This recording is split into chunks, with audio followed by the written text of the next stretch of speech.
and it is China who win the face-off, sending it back behind the Japan goaltender.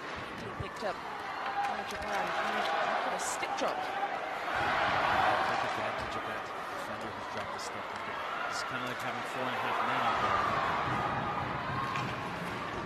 Saito quickly retrieves her stick, and Japan just to regain possession, regain control, and get the puck moved out of their zone. Not in any rush to do so, waiting for some fresh legs to come on with just over 30 seconds on the clock. The second rebound on the 26 yards near wall. Just got unbelievable wheels of hockey sense. And so quick on the break, and so quick to regain possession every time they lose it, which isn't too often. It's so impressive, so slick and so quick. China need to be at their very best. Good interception from all for China. Coach Daniel said he's not keen on doing the maths, but it will be worked out. Japan win the face-off, and goodness. We talked about that face-off, folks. They love to draw back to the high circle for the one-time shot. You know, the speed of these players and how quickly they release the shots. But that will really, really upset China, because this is a soft goal from a goaltending perspective. Just throw it directly on net. I've got to say that is a shot from Lau. She would really be upset with herself for that. And that's the kind of moves, Mick, that I suspect they're practicing day in, day out. Day in, day out, the center with off the draw us, drawing it back. And really, you know, we've talked about it how many times in these plays. Don't like to see them kind of cringe. Sorry,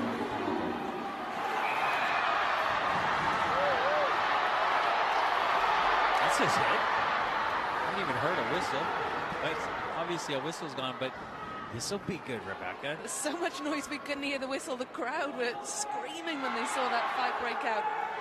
But China had that shot on goal, and then that's when this melee erupted. Yeah, this is really what we want. This will fire up China. She's going to call a couple of penalties here. The officials are going to call them. I'm hoping, let's watch the shot. If the shot comes in nice, down low, and the goalie picks up, she doesn't let out a rebound. But look, China are in there sniffing around. Japan doing a good job saying, hey, get out of our paint. Get out of the face of our goalie. They're protecting their goalie. So I'm hoping that they're just going to call 2 and 2. So penalties that we just will wave each other off. There'll hopefully be 5-on-4 still. Well, we already had the one in the box for Japan. Karusu was in for boarding just 10 seconds ago before the fight broke out.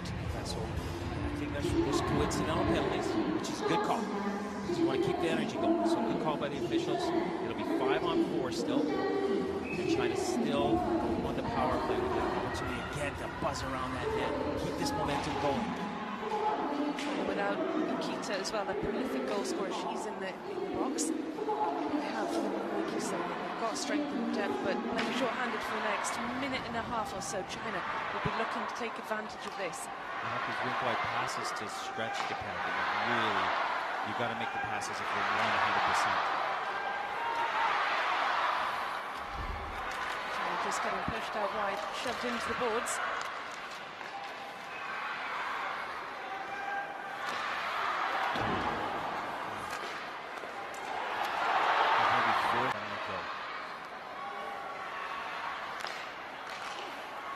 Just these rink-wide passes, that's a mistake by you that allowed Japan just to come a bit forward, get a sniff of possession there, but China just looking to create some spaces here. Haven't been able to do so yet. There you go. Working it up from the top of the umbrella for that one shot. Takes a deflection, goes through into the net. China nicely working that the puck around on the power play, getting it up high, getting traffic in front of the net. Exactly perfect response on the power play for Dan Rand and his squad. Watch them move around the puck up the way. And she winds up, doesn't go for a lot of weight on that shot. She's trying, folks, not to pound it into the net. She's just sending it to the net low, and it takes the deflection. what we talked about in pregame, what China are going to be looking at doing, sending the puck on net, on low, looking for those defenses are going to be the areas this game can be won in for sure. It's another one off the draw. It's like right out of their playbook. Well, they've got to be careful, China. They've been stung from there before, and that was a decent effort from Koyama. Can't find a way past Lai, but Japan come again. Oh, what a response. Fantastic goal from Shiga to make it 2-1 to Japan, to restore their lead. It didn't take them too long, did it, Nick, to respond to that equalizer from China. Oh, they're just so dangerous. So dangerous, Japan. You cannot give them any space. It is this line, that just keeps buzzing around, this first line of theirs. And look at that little move. The weak poke check. In that move, you come in, low circle, not a great angle, and another shot that they will want back in net. So quick and so good in that possession, up and down, supporting one another. They're having a couple of options. They're rushing that play a little bit. They're rushing that play a little bit. Shiga took that shot. She had numbers in support there, but Japan, and again, they've another chance here. Kita. Oh, geez, sick play. You could see Yukita. She gains the zone because she's right in front of us. Her head is up. Her head is on a swivel. She's just looking for options because she is so quick. She's around the bottom of that circle. She has her there. She's driving with her head on a swivel. She's got two options there. She goes wide open. Makoto. Slide that in.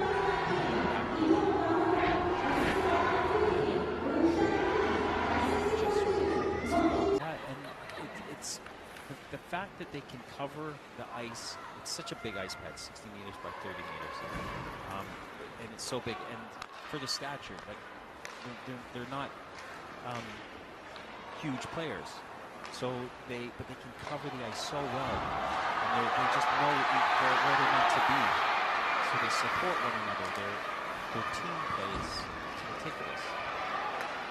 So impressive as we get into the final 20 seconds. Just the way they can select passes to each other. And they have these odd man rushes. They're not looking to shoot immediately. They're looking for at least two passes. Just to separate those D, make one D make a commitment, pull the goalie out of position. All smart little plays, just so hockey sense more than it should complement. They've got to get some speed, and that would be dump, chase, slide the puck out in front of the net and just crash players. Not pretty hockey.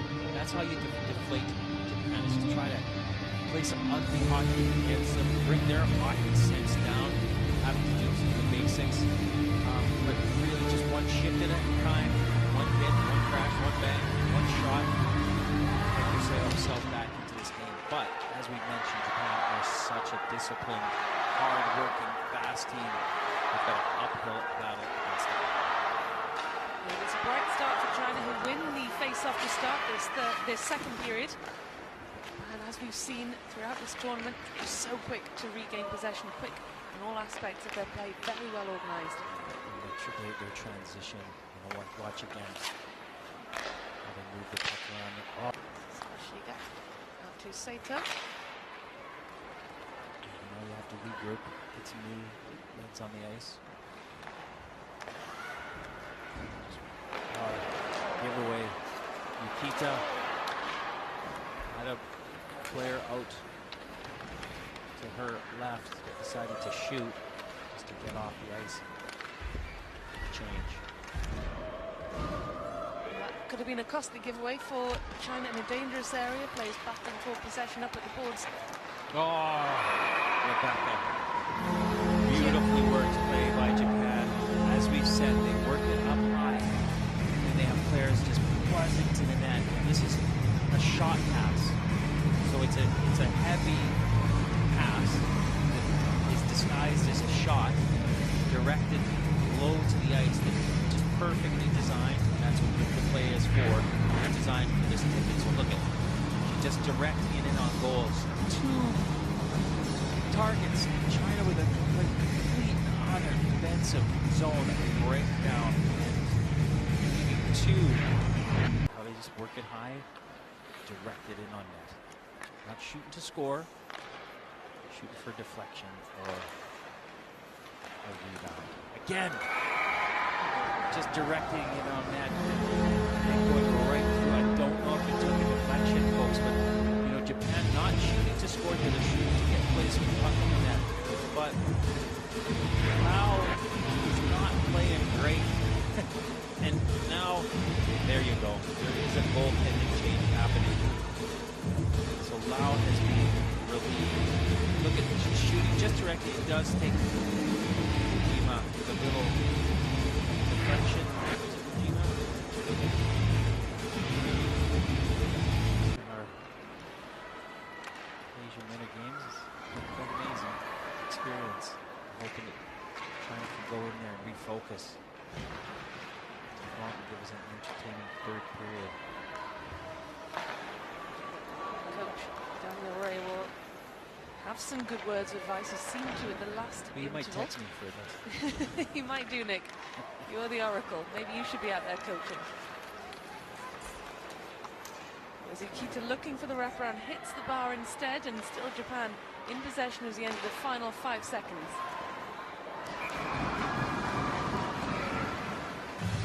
A good snare. The Chinese goalie coming in. He's in the first. Let's see this tournament.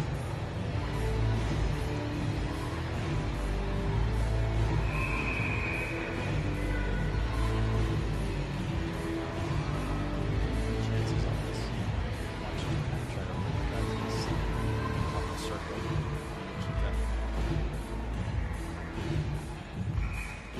Shiga out wide as well, just off the central zone. Oh. Hungry, eh? Even with 1.7 seconds, I'm still having a sniff for goal. Your chest, I say, I've saved it a million times. Get this crowd behind you and let them go home happy. The puck is down for the final period of this match. Japan just 20 minutes away from back-to-back gold medals, unless China records a huge upset now. They've got the home crowd behind them, a vocal home crowd, but it's Japan who start quickly. Straight into action in China's defensive zone, Nick, as we would have expected. China those just don't get, like we've seen, say, Kazakhstan in an earlier game. We've seen them pass the puck. They can move it. But against Japan, they don't. Oh, you see how Japan just moved the puck. Yukita driving back door for the stuff in to make it 6-1. And this is a punishing night now for China. just 2.5 minutes on the clock and 2 goals. It's on the coaching staff of Kazakhstan. Just in front of the coaching staff of the Kazakhstan women's team. Just throw it to the net, drive to the net.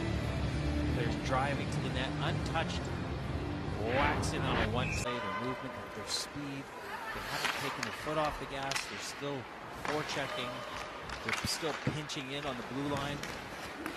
Oh, they're still scoring goals. That was Yamashita, I think, who made it 8-1. Now, Wang, again, will want this back.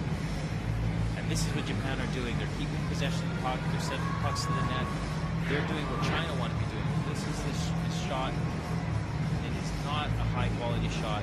It actually goes in off of Wang. She deflects it into her own net. This shot. It is not a high.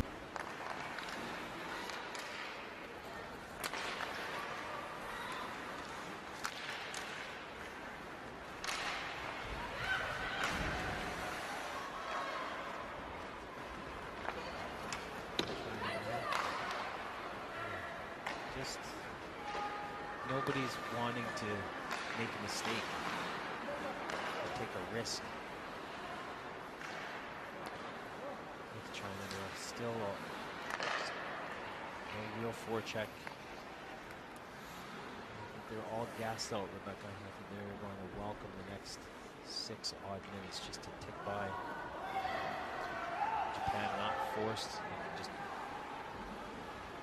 change the lineup, watch the breakout. They're not forcing anything, so breakout along this near wall. Regina with their speed.